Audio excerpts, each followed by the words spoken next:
Alright, check this out. I learned this trick from another YouTuber today. Leave his channel name in the description. Replacing the brake pads on my Honda. I just could not for the life of me get these bolts out. I've already got the car jacked up. Anyway, this is the jack out of my old Cadillac.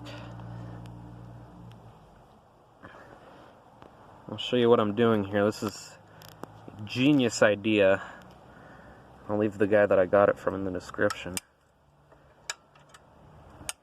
I tried a pry bar and everything and it wouldn't work, but this seems to be working just fine.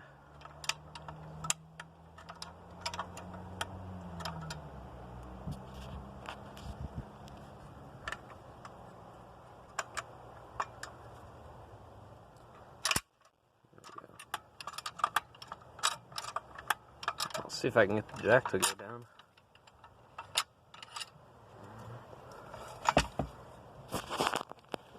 It should. Yep. There we go. Just pops right out now.